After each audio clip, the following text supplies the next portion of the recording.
Hi friends, ഇന്ന് നമുക്കൊരു chicken ബ്രോസ്റ്റിൻ്റെ recipe നോക്കാം. ഇപ്പോൾ നമുക്കിതിന് വേണ്ട സാധനങ്ങൾ എന്തൊക്കെയാണെന്ന് നോക്കാം. ഒരു ഗ്ലാസ് പാലെടുത്തിട്ടുണ്ട്, 2 ടേബിൾ സ്പൂൺ കുരുമുളക്, 1 ടേബിൾ സ്പൂൺ മുളക് പൊടി, ആവശ്യത്തിന് ഉപ്പ്, പിന്നെ വെളുത്തുള്ളി ചതച്ചതും എടുത്തിട്ടുണ്ട്. പിന്നെ നമുക്ക് സിന്തറ്റിക് വിനെഗറും വേണം. അപ്പോൾ ആദ്യം തന്നെ നമുക്ക് ബൗളിലോട്ട് പാലൊഴിച്ചതിന് ശേഷം ഒരു കപ്പ് പാലൊഴിക്കുക.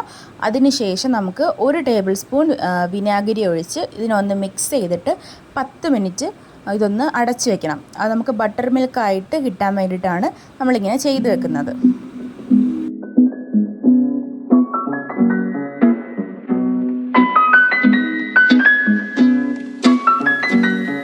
അപ്പോൾ 10 മിനിറ്റിന് ശേഷം നമുക്കിതിലോട്ട് നമ്മൾ എടുത്തു വെച്ചേക്കുന്ന ഗാർലിക്കും പിന്നെ ഈ പൊടികളും ഒക്കെ ഒന്ന് ആഡ് ചെയ്ത് നന്നായിട്ടൊന്ന് മിക്സ് ചെയ്ത് എടുക്കാം.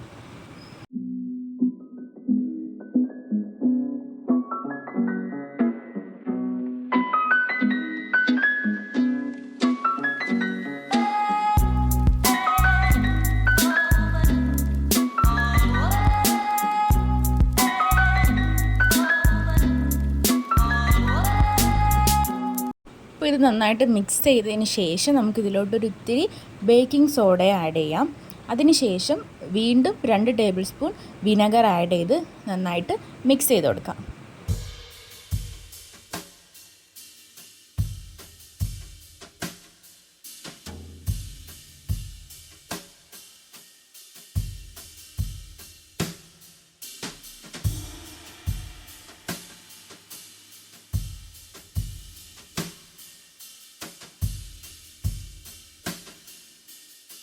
അപ്പോൾ ഇതിനിപ്പോൾ നന്നായിട്ട് മിക്സായി വന്നിട്ടുണ്ട്. ഇനി ഇതിലൂടെ നമ്മൾ ചിക്കൻ ആഡ് ചെയ്യണം. നമ്മളിവിടെ 1 കിലോ ചിക്കനാണ് എടുത്തിട്ടുള്ളത്. അപ്പോൾ ആ ചിക്കൻ എല്ലാം ഇതിലോട്ട് നമ്മൾ ഡിപ്പ് ചെയ്ത് വെക്കുക. എല്ലാത്തിലും ചിക്കൻ ഇതിലൊന്ന് സോക്കായി കിടക്കണം, എന്നാൽ മാത്രമേ നമുക്ക് നല്ല ജ്യൂസി ടെൻഡർ ആയിട്ടുള്ള ബ്രോസ്റ്റ് കിട്ടുള്ളൂ. അതിന് വേണ്ടിയിട്ടാണ് നമ്മളിങ്ങനെ ചെയ്യുന്നത്. അപ്പോൾ ഇത് ചെയ്തിട്ട് നമ്മളൊരു മിനിമം ഒരു 4 to 5 hours എങ്കിലും നമ്മൾ ഫ്രിഡ്ജിൽ വെച്ചേക്കണം. അതിന് ശേഷമേ നമ്മൾ ഫ്രൈ ചെയ്യാനായിട്ട് എടുക്കാൻ പാടുള്ളൂ. അപ്പോൾ നമ്മൾ ഈ ചിക്കൻ പീസ് എല്ലാം നമ്മൾ ഇതിലോട്ട് ആഡ് ചെയ്ത് ഡിപ്പ് ചെയ്ത് വെക്കുന്നുണ്ട്.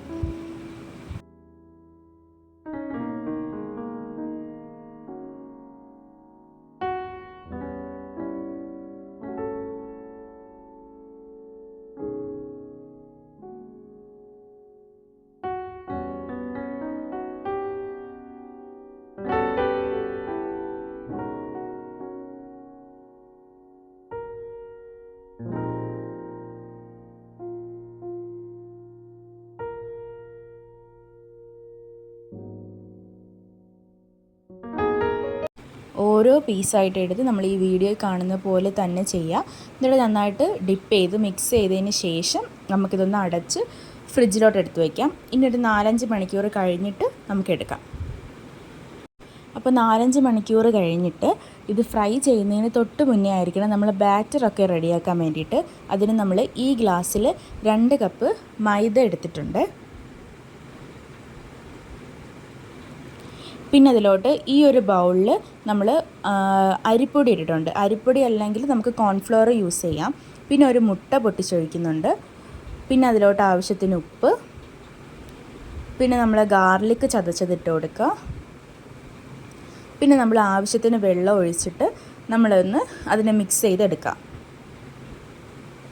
കട്ടയൊന്നും കെട്ടാതെ നന്നായിട്ടൊന്ന് അധികം ലൂസും അല്ല അധികം കട്ടിയല്ലാത്ത രീതിയിൽ നമ്മൾ നന്നായിട്ടൊന്ന് മിക്സ് ചെയ്തെടുക്കണം.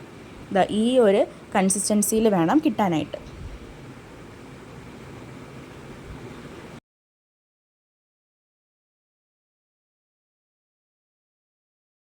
അപ്പോൾ നമ്മളെ ബാറ്റർ ഇവിടെ റെഡി ആയിട്ടുണ്ട്.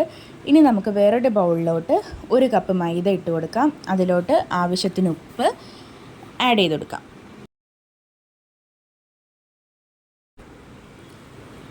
ഇനി നമ്മൾ എരിവിനനുസരിച്ചുള്ള പൊടികൾ നമുക്ക് ആഡ് ചെയ്യാം. ഞാനിവിടെ 2 ടേബിൾ സ്പൂൺ കുരുമുളക് പൊടിയും അതുപോലെ മുളക് പൊടിയും ആഡ് ചെയ്ത് നന്നായിട്ട് ഈ പൊടികളെല്ലാം മാവിൻ്റെ എല്ലാ സ്ഥലത്തും എത്തുന്ന രീതിയിൽ മിക്സ് ചെയ്ത് നമുക്ക് മാറ്റി വയ്ക്കാം. ഇനി നമുക്ക് ഒരു കുഴിയുള്ള പാത്രം വേണം എടുക്കാനായിട്ട് ഇതൊന്ന് ഫ്രൈ ചെയ്തെടുക്കാൻ. കാരണം ഇത് നമ്മൾ ഡീപ്പ് ഫ്രൈ ചെയ്തെടുക്കണമല്ലോ. അപ്പോൾ നമുക്ക് ഇതുപോലെ ഒരു കുഴിയുള്ള പാത്രം എടുക്കുക. ബാക്കി സാധനങ്ങളെല്ലാം നമ്മൾ സെറ്റാക്കി വെച്ചിട്ടുണ്ട്.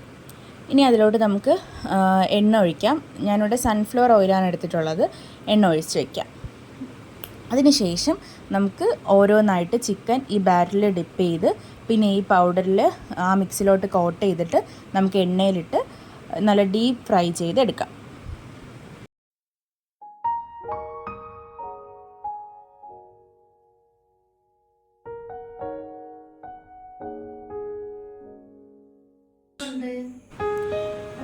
അപ്പം നമ്മൾ എണ്ണ നല്ല ചൂടായതിന് ശേഷം മാത്രമേ ഇത് ഇട്ട് കൊടുക്കാൻ പാടുള്ളൂ.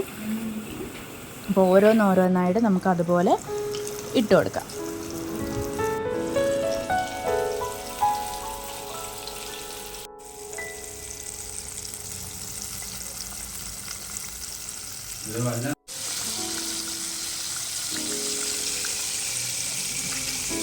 ഇതിന് നമ്മൾ ഇടയ്ക്കിടയ്ക്കൊന്ന് തിരിച്ചും മറിച്ചും ഇട്ട് കൊടുത്ത് വേണം നമ്മൾ ഫ്രൈ ചെയ്തെടുക്കാനായിട്ട്.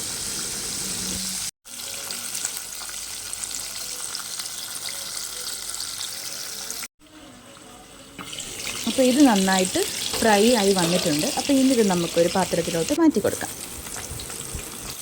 അപ്പോൾ ഇതുപോലെ തന്നെ നമുക്ക് ബാക്കിയെല്ലാം ഫ്രൈ ചെയ്തെടുക്കാം. അപ്പോൾ നമ്മൾ സൂപ്പർ ടേസ്റ്റ് ആയിട്ടുള്ള നല്ല ക്രിസ്പി ആയിട്ടുള്ള അകത്ത് നല്ല ജ്യൂസി ആയിട്ടുള്ള ചിക്കൻ ബ്രോസ്റ്റ് റെഡി ആയിട്ടുണ്ട്. അപ്പോൾ നല്ല സിമ്പിൾ റെസിപ്പിയാണ്. അപ്പോൾ എല്ലാവരും ഒന്ന് ട്രൈ ചെയ്ത് നോക്കുക. നമ്മളെ വീട്ടിലുള്ള സാധനങ്ങൾ മാത്രം മതി. അപ്പോൾ ചാനലൊന്ന് സപ്പോർട്ട് ചെയ്തേക്കണേ.